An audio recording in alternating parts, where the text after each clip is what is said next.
And yeah, it's super great to have Lisa tonight. So if we can start with a little bit about intro, about your career and work so far. Absolutely. First of all, thanks for having me. I do love, research and talking about research, especially when it's about such a, I think, quite exciting, huge piece that is about what anyone really can relate to their own job and career. Well, starting with my career and how that started, that was in TV research back in Germany, where I'm from. But I found that a bit too monotonous because you tend to just do rinse and repeat studies about the same TV formats again and again, which is why I slightly switched gears and tried different things from consumer research to PR research to sustainability research. But what did really stick was everything to do with employee and student research, which I've been doing with Havas for, I think 6 years in total. Yep. Well, and can you share a little bit more of what Havas People exactly do? Yes, so first of all, Havas. Some of you might have heard the name before. Havas is one of the biggest global brand and communications groups, networks, and consists of many different agencies that cover different industries and audiences. Our agency, Havas People, I think it's in the name, it's all about people in the sense of that we're a brand and comms agency specializing in employer branding and education marketing, which means that our audiences are employees and students, and what we're trying to do is make a meaningful difference to the brands, companies and universities that we're working with. Amazing. Okay, good. So tonight we're going to speak about the employee experience research that you did in Q4 last year. But before that, should we just define the EX? So from your point of view, of course, you're an expert here. So if you can speak a little bit more what exactly employee experience is and stuff like that. Yes, absolutely. Maybe what it is not in the first step. It's not employee engagement. It has to do with it, but I think where a lot of people go wrong is that they just use those terms, employee engagement and employee experience, like really interchangeably, like it's exactly the same thing, which it is not. Employee engagement is really just a measure of how satisfied or enthusiastic people are about their job, their career, ultimately the organization that they work for. And usually that's tested once a year in the annual employee engagement survey. But employee experience, I think, is a much, much broader concept and covers not just that one moment in time, but it's about the lived everyday experience of employees in their jobs, from when they join an organization to when they grow, to when they adapt, to when they learn and get promoted, all the way through to when they eventually sometimes leave their organization. Nice. And it sounds like quite a new specialism. Has EX always been around, or do you know roughly the history of it becoming so prominent? I cannot give you a history lesson about EX per se, but what I will say is that I think it's becoming much more trendy these days. It's definitely picking up momentum. But I would say it's maybe in the last three to 5 years that people are slowly starting to think a bit bigger than employee engagement and opening up to that idea of, there's more to it than just the engagement survey and how enthusiastic people are at one moment in time about the job. And what are the factors driving that growth? I think that people realize what there is to gain, but also what there is to lose when things are going wrong, when they're not doing right by employees.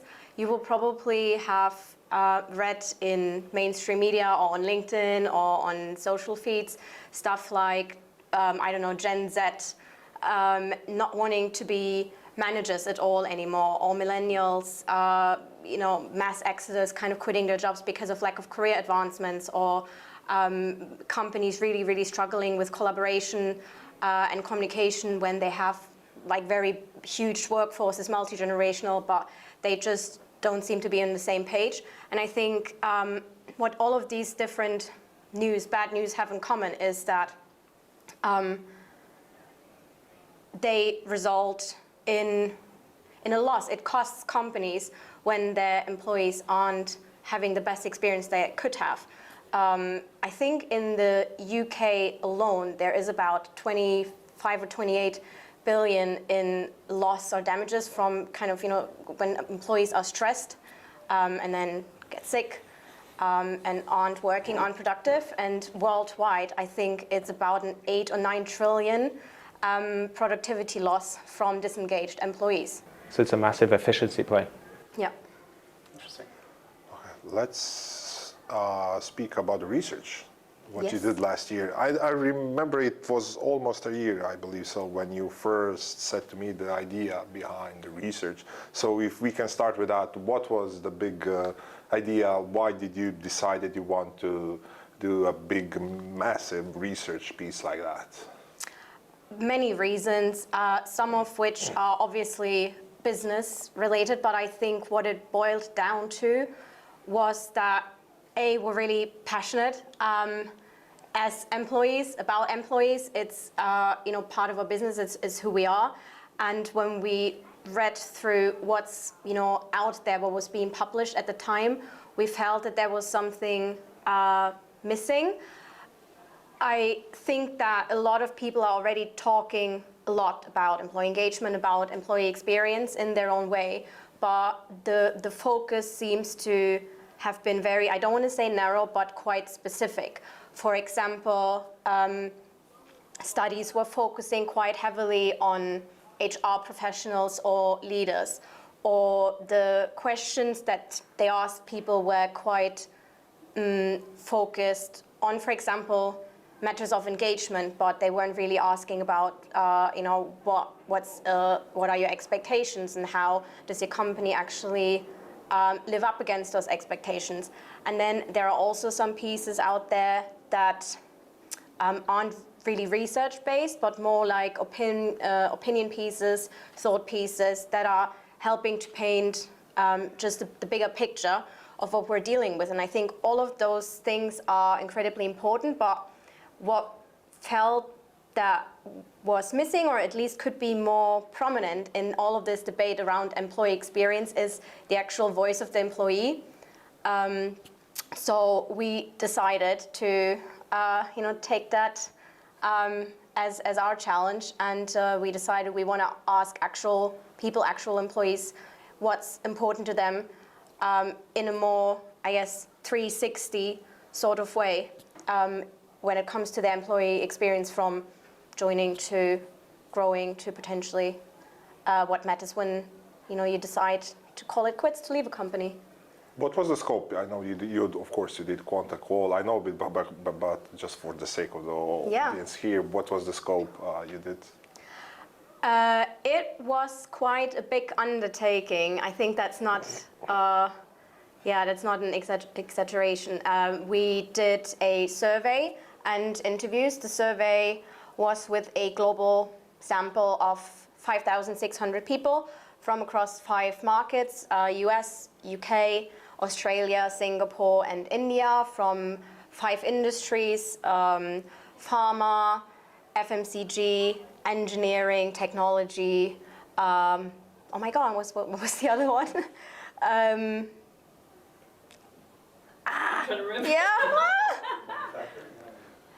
Pharma, FMCG, technology, engineering, and financial services. Oh, yeah. Here we go.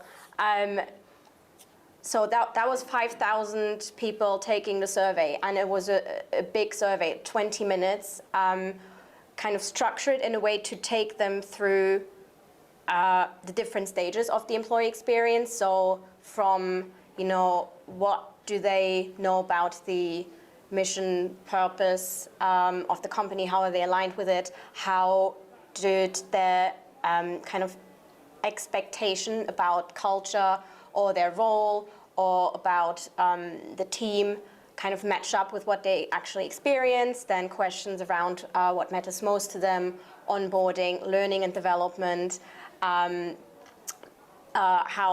they would rate their direct managers, their leaders, and then also questions about what makes them kind of satisfied with all of those things and when they decide to call it quits. So it was a really, really comprehensive survey. And in the end, I think what we collected was more than 320,000 data points. If you just multiply the number of questions with the number of people that we surveyed, which is a big piece in and of itself. But you can, even with open-ended questions and conversational AI, which we used for the study, a whole other topic which I'm sure you want to talk about, you can only go so deep with survey research, which is why off the back of that we recontacted people who had taken part in the survey study and ran 29 interviews with people from across all of the markets, about 45-minute conversations with each of them to dive even deeper into all of those topics. Awesome. And not to forget, we did some leader conversations as well with company leaders who we felt are kind of ahead of the curve and are already thinking quite intensely about employee experience. Brilliant. So you assessed the landscape, you identified gaps in prior research. So now that you have run this survey, what are those new findings that come to mind? First of all, I would like to say that while there are new findings, or at least new ways of looking at the findings that I think we've not found anywhere else, what was reassuring is that some of the big findings that we came up with were aligned with the other stuff that you can read out there about employee experience. So when it comes to research, finding something that you would expect or that other people also have found just means that you're on the right track. Those things that you would expect, but that we kind of still found very fascinating are, one, people seem to be generally quite satisfied in their job. I think it was 73% of people that said, yeah, I'm happy in my job. But at the same time, nearly half of them said that they would be looking to leave, potentially looking for other jobs in the coming 12 months. So satisfaction does by no means equal, kind of loyalty to stay with a company. Another big finding was that you would expect new joiners in a company to be super enthusiastic. They want to learn and really get to grips with their new role, get to know the company. You would think that they're excited and happy.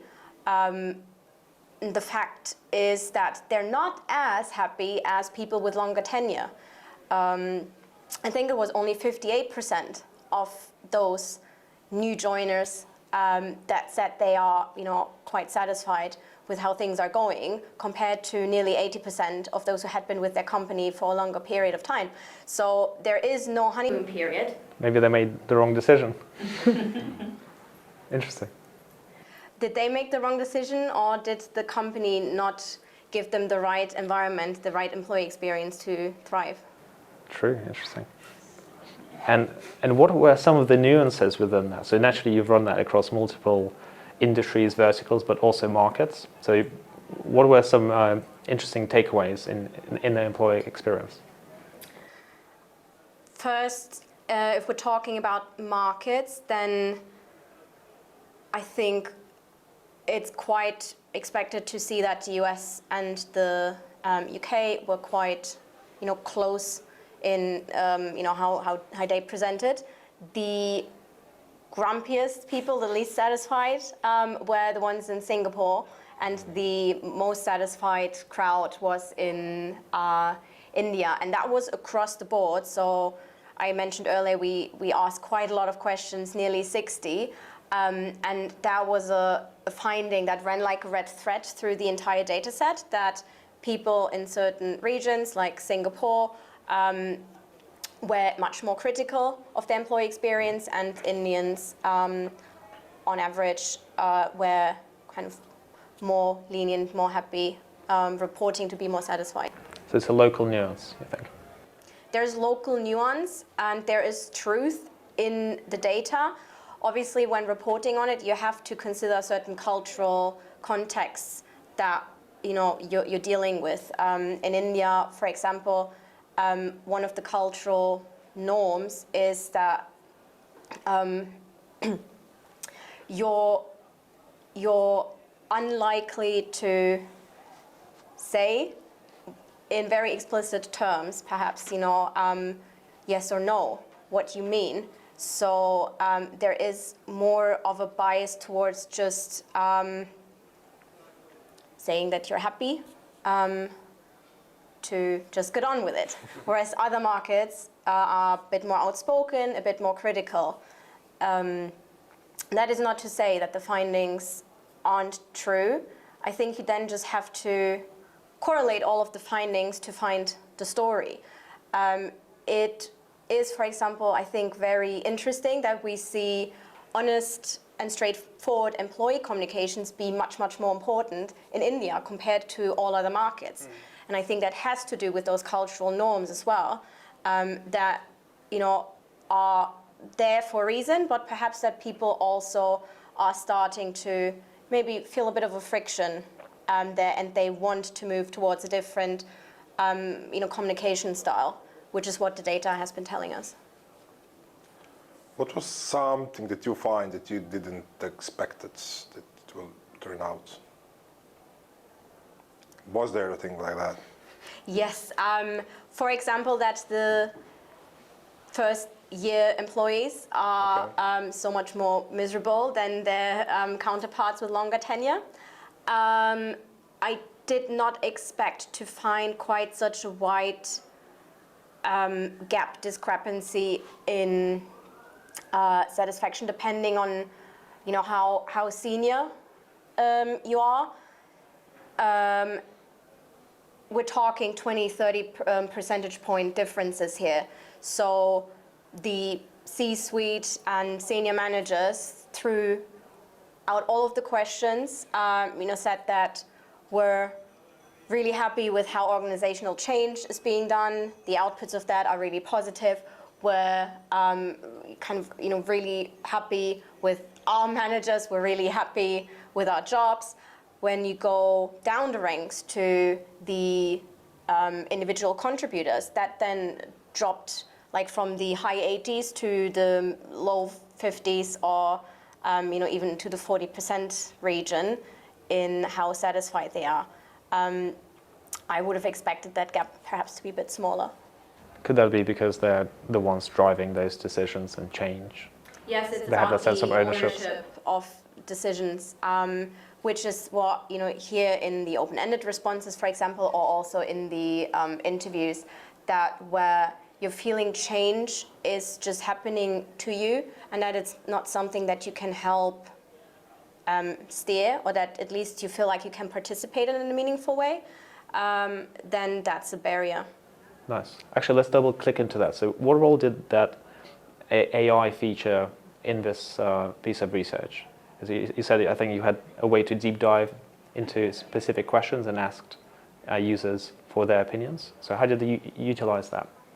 Yes, so I think AI came in both at the fieldwork phase as well as the analysis phase of the survey.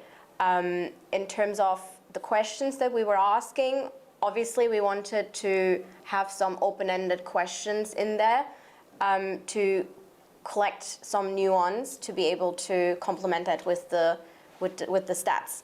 Now, if you ask someone, why are you either satisfied or unsatisfied with their manager? They might give you 1, 2, if you're lucky, 3 sentences or a bit of a paragraph, but perhaps there is something in their answer that is a bit vague, a bit unclear, and then usually you just leave it at that. But with these new question types that are using AI, conversational open-ends is what you might call them. You then get to ask follow-up questions after the initial open-end. When I mean you, the AI, a little research helper, does that. What you do is that you give it a frame of reference, a goal for each of the open questions, where you say, this is what we want to find out. You can explore and go deeper into A, B, C kind of topics. Those are kind of like the buzzwords. And you create that frame of reference for it to be able to probe deeper on the initial answers that you get. And I would say the success rate of that is really, really high. That if you go through, I mean, all of the 38,000 something lines of open text that you get, you see that more often than not, people actually do engage with the chatbot, the probing questions. I think that's newness because they don't, kind of expect to be asked more for their opinion, and they actually appreciate that. And also, B, it then gets them to kind of, take a step back and think about what they really said there. And you see that the explainers that they give after the initial response do really add nuance, add value, add an explanation for stuff that would otherwise have just been a question mark. So if you then put those probing questions together, you do have more of a story in the end. That's the fieldwork phase. And then obviously in the analysis, I mentioned like 38,000, open text string responses. I would still be sitting at my computer reading, coding, and analyzing those if it wasn't for our little AI helper friend again on the platform that, helped us to AI auto-code like all of the responses for each of the open questions into kind of pre-organized categories, which obviously aren't final. You use the AI to almost like, superpower your human researcher skills. So once you have those initial categories, you can then also, in the platform, merge those where there is a bit of an overlap. You can create new ones. You just kind of iterate until it works for you.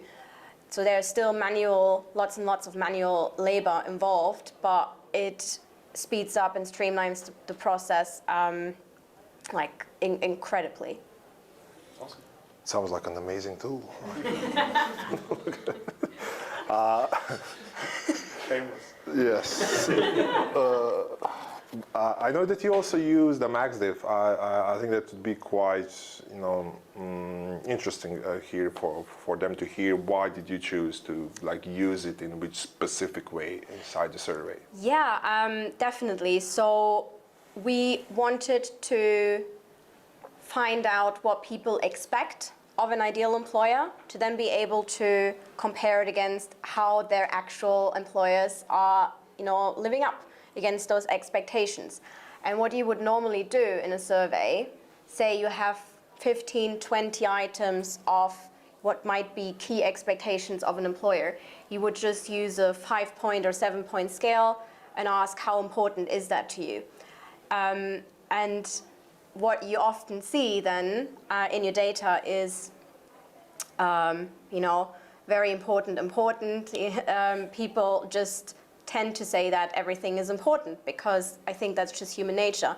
When you give them the choice, of course, they want everything, they want it all.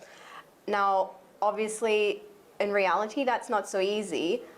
We always have to make difficult choices and trade-offs, and that's why we set up that question in a max diff design, which is essentially a design to make people make hard choices and trade-offs.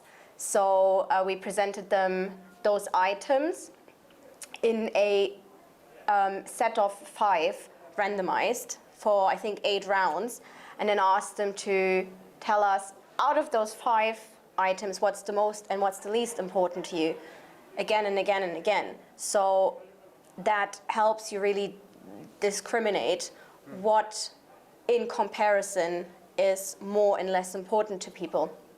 And when you then look at the results, you might still find kind of similar priorities. For example, salary and compensation being obviously super important, and recognition and appreciation being a close second, work-life balance, etc. But when you then compare the items that were most likely to be chosen as important and least likely to be chosen as important, you start to see so much more discrimination, so much more nuance than you would with a classic survey design. Diversity and inclusion, for example, yes, I would still say it is important to people, but in that trade-off design, you see in the data that it is not something that gets prioritized, or even more collective items, such as working for a company that has a meaningful purpose. I think that's quite a buzzword, and everyone always says people want to work for a company that has a meaningful purpose. Yes, that is still true, but if you force them to make a choice, obviously they prefer the good salary and the good work-life balance over the meaningful purpose. Had you asked just how important is that to you, you might have found no difference at all there. Nice. Going back to the findings, anything else that you find out was quite interesting? I know you started speaking about the first 2 points that you find out. Anything else that stuck out? Maybe sticking with those expectations and then how the companies live up against those. We found that actually there is still quite a way to go for them to be the best version of themselves, the best employers that they can be. Even for the top scoring items, people said like 50% of them are almost or completely satisfied with how their employer lives up against their expectation, which means that there's the other half that are either just medium satisfied or even less than that. And then when you map these expectations against the actual employee experience, the reality of what these people are living in their organizations, then you start to see where the gaps are the biggest between expectation and reality. And those biggest gaps are areas that I think are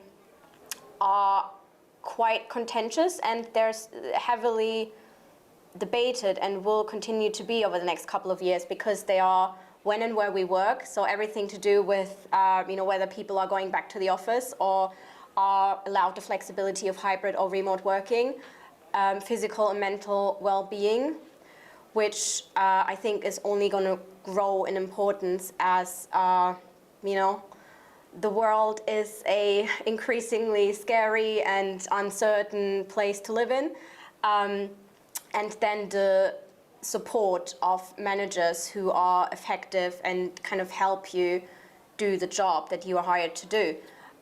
You would think that those 3 areas should be a given, but it turns out that those are the biggest gaps where employees feel that their employers aren't up to the task really yet. Interesting. I think just to double click into that level of uncertainty as well, that is to some degree driven by AI and just changing landscape of work. What did you find out around that?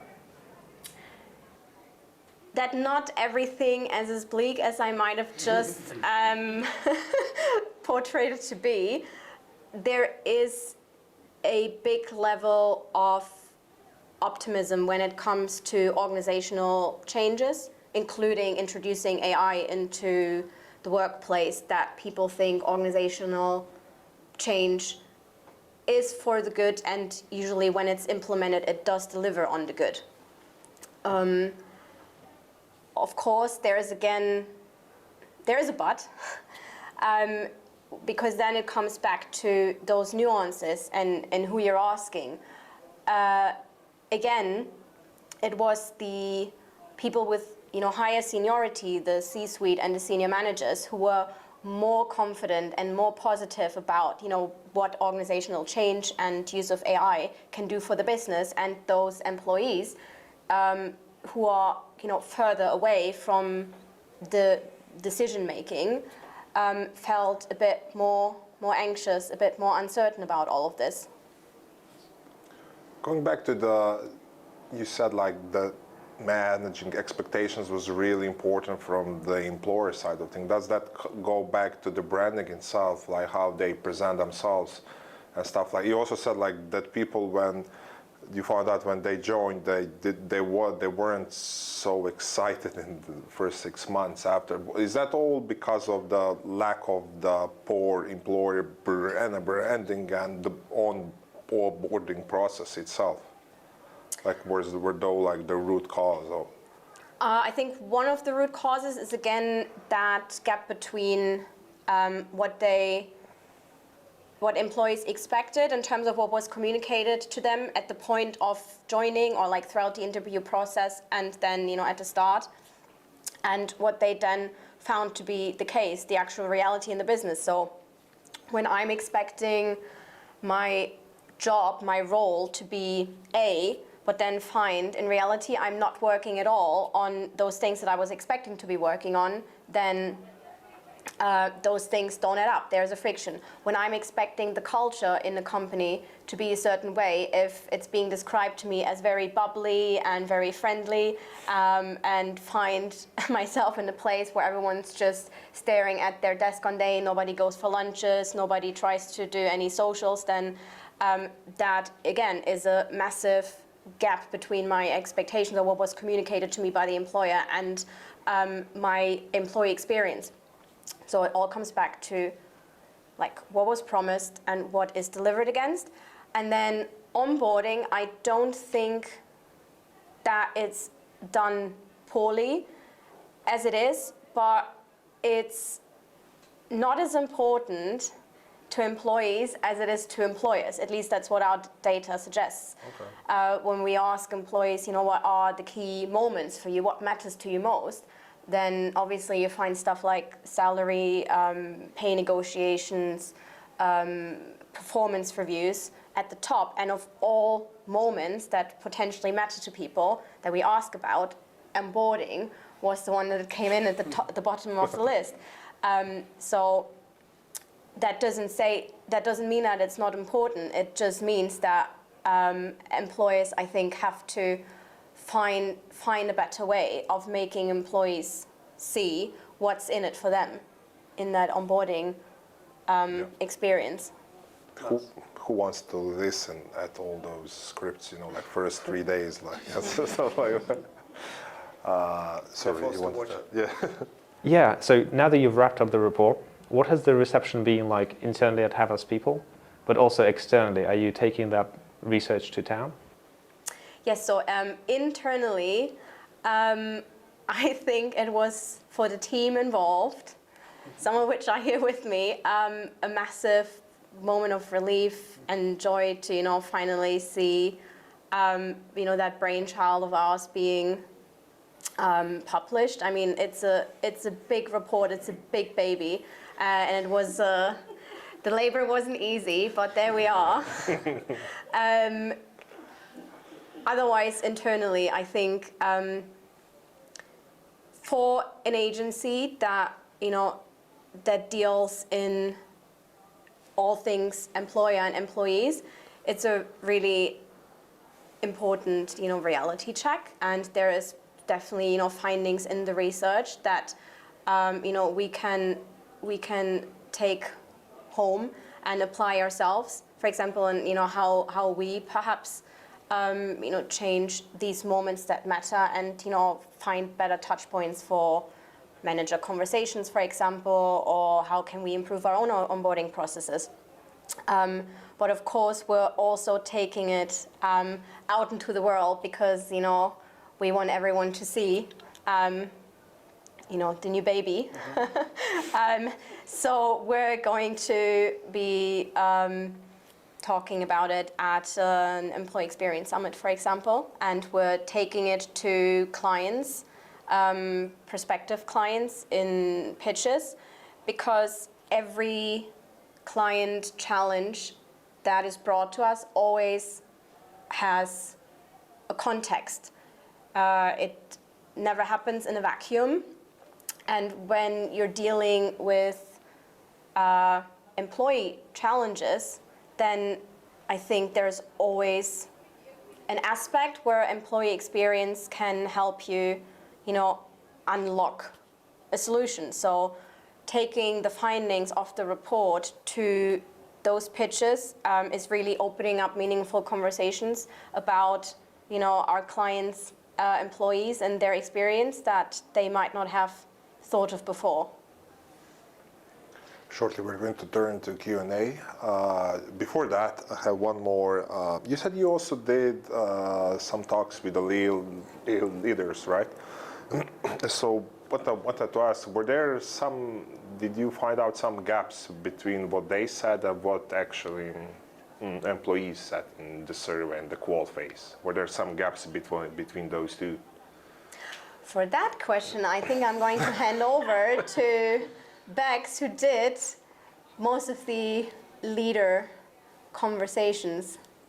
I think they were really surprised at the change, the positivity around change, and not everyone's experiencing that within their own organisations, because by their own admission they were handling change badly and they could see that it wasn't the way they wanted it to go. But apart from that, the people that we spoke to are very switched on. They talked about looking at the employee experience as a system, using systems thinking rather than looking at it in silos, because everything is so interconnected and changeable. And that was what they loved because we did the leader interviews as the results were coming through. So we were able to use the results as a stimulus to say, okay, so we're hearing this, what do you think about this? How are you managing this in your own organisations? And yeah, it revealed a challenging picture. It revealed a picture where people they're working on it. It is a new and kind of emerging discipline, and lots of organisations haven't got the teams, a critical mass of employee experience people. It's spread around a lot of different teams. So that's why it was so valuable to us, because we were able to say, here's the whole picture, bring people together, bring stakeholder groups together, because we can tell you where the priorities need to be based on that expectation versus experience stuff. So it was really, really helpful. Nice. If I can sneak in another last question. So you've had this baby, congratulations, it's out. It's now, you're showcasing it to the rest of the world now, you're very proud. But in the report that I saw, it was also the first baby, right? So if you're planning to have a second one, how would you make it better? What sort of research would you do? Okay, we're really leaning into the metaphor now. Get the twins. I think in a first step, we're just going to raise this child until it's fully grown, because obviously you have different countries with different results. Like people in India are happier than those in Singapore. So the first step would naturally be to do deep dives into the different markets, or perhaps the different industries, to see what nuance and differences we can pull out from there that might be of interest to those different markets and industries. The idea and the hope would obviously be to I can't stay with the metaphor. It's just to repeat the exercise and perhaps make this an annual or annual, like once every 2 year kind of survey to see how the picture is changing, how things are evolving. Are we closing the gaps? Are they getting bigger or not? At this stage, obviously, that's a matter of budget, because this is very much a labor of love. It's not a client project. It's an internal piece that we have to foot the bill for. The hope, obviously, is that as employee experience grows as a practice, and as companies and leaders want to learn more about it and get better at it, that it will be easier in the future to release those budgets to do more employee experience research. Amazing. With that, we can turn to the Q&A. Do we have any questions? Yes. First of all, I'd like to object to our team's use of, as the firstborn of two, I'd like to object to the use of making the second one better. The question I have is, going back to something you said really early, is when you looked at sort of the more senior people who are happier, is there, and this might be getting a little bit into the weeds too much, but is there a point where it becomes, there's a tipping point of tenure of either seniority or time at within an employee, where the happiness sort of tips, or is it more of a bell curve of sort of fairly good happiness when you join, then it goes down and then back up, or is it sort of a constant curve up of sort of satisfaction? In terms of the tenure, I think the lowest point is when you join, and after the first year it goes up, not in a endless way that more years means more satisfaction. I think it does plateau, but there is the biggest contrast was between everyone less than a year and more than a year. Like there is a spike in the satisfaction. One possible interpretation of that is once you're with a company for a bit longer, then you will have made your peace with the things, that might not be perfect, and you will have had the time to discover the good things that are not necessarily really obvious to you in your first 2 or 3 months.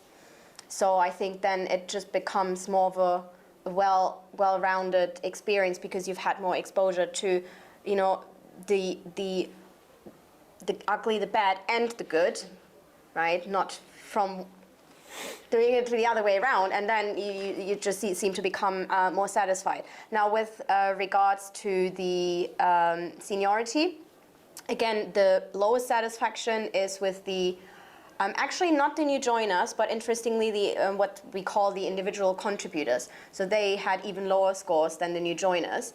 Then it kind of went up slightly by, say, 10 percentage points in that kind of manager and senior manager space. And then again, like there was a big spike in satisfaction scores, talking about company directors, C-suite, like vice presidents, CEOs, etc. So we need to stick with it and try to get promoted to VP. That's the success plan. That's the plan. Sorry. Yeah, so Lisa, if you had all the C-suites of every single company in the entire world that were watching this right now, what would be one piece of advice based off of the back of this research that you would give them, and why? That is not a big question at all to answer. Imagine them all there. Yeah. The camera. Look into the camera. Yeah. Actually, look at the numbers of what you have to lose versus what you have to gain, and then make whatever decisions you feel are right for your organization.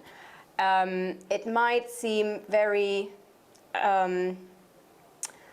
obvious to senior leaders that they have to, because they want to go back to a 5-day office week, because they think that will increase their productivity.